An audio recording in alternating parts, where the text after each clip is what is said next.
All right, let's jump right in. Bone disorders are one of those things that can silently and kind of sneakily undermine a patient's entire life, their strength, their mobility, everything.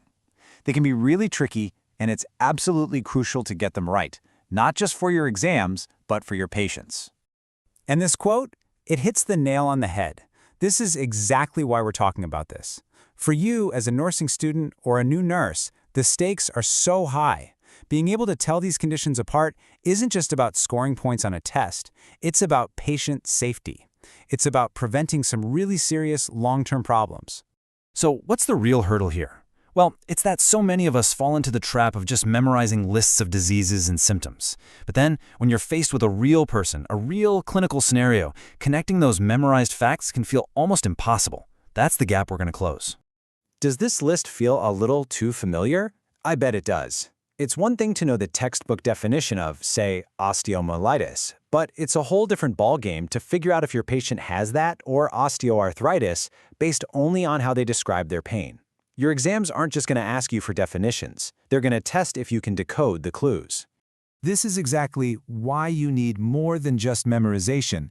You need a system. You need a structured way to think. So let's take a look at the CSRN framework, because it gives you that clear path to cut right through all the confusion. So the CSMRN method kicks off with a first step that is so simple, but honestly, it's a total game changer. Before you even think about specific symptoms, you learn to sort these disorders into big foundational buckets. This creates the bedrock for real pattern recognition. And just look at this table. It makes it so clear. You can see the core of each disorder at a glance. Osteomyelitis, boom, it's an infection. Osteoarthritis, that's degeneration, wear and tear. Osteoporosis, that's all about metabolic weakening. This simple bit of organization just brings instant order to what feels like a chaotic topic.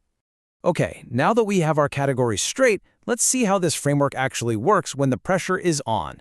Let's apply it to a practical, exam-style situation. All right, so put on your clinical detective hat. You've got two patients, two very different sets of clues. The disease names might sound kind of similar, but what's happening inside their bodies is worlds apart. So how do you nail the diagnosis with confidence? Now this is where it gets really interesting. Just look at how this lays out the key differences. The patient with the fever and chills, their body is basically screaming, infection. That points you straight to osteomyelitis. But the patient whose pain gets better with rest, that's the classic sign of degenerative wear and tear, osteoarthritis. See, this is how you differentiate quickly and accurately. Okay, you've figured out the disorder. Awesome.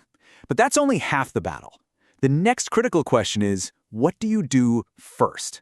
Clinical reasoning isn't just about being right. It's about knowing what matters most, right this second. Let's try another one. You've got an older patient and they have osteoporosis. Now, there are a bunch of things you could do for them, but what is the number one absolute priority risk you have to get ahead of to keep them safe? Let's just walk through the logic here. Step 1, you identify the condition, osteoporosis, which means weaker, less dense bones. Step 2, you recognize the biggest risk that comes with that. They are way more likely to get a fracture. So, step 3, your priority intervention has to be stopping the thing that causes fractures in the first place. That means you're all in on fall prevention and mobility support. It's a straight line from diagnosis to your priority action. So let's tie this all together. When you look at it, the whole CSMRN approach really boils down to one powerful, repeatable principle that works for you in the clinic and on exam day. So really, it all comes down to this simple formula. You learn to recognize the type of disorder. You get good at interpreting the specific clues your patient gives you, and then you prioritize the most important intervention. That's it. That's the combination that turns what you know into right answers and, more importantly, into safe, effective patient care. And the best part is, the benefits are real. This isn't just about memorizing facts. It's about building actual clinical skills. You learn to connect the dots from symptoms to the disease. You learn to prioritize what will prevent the worst outcomes like fractures, and you get to walk into your exams feeling confident that you can reason your way through any scenario they throw at you. And this is really the ultimate goal, isn't it? It's about being proactive. It's about training your brain to spot trouble early, whether that's an infection, degeneration, or deformity, and to act decisively before it can turn into a much bigger problem. So what you just saw was just a quick preview of how this way of thinking can completely change your approach. The full, detailed framework for bone and skeletal disorders is all waiting for you inside. I really hope this helps you study smarter.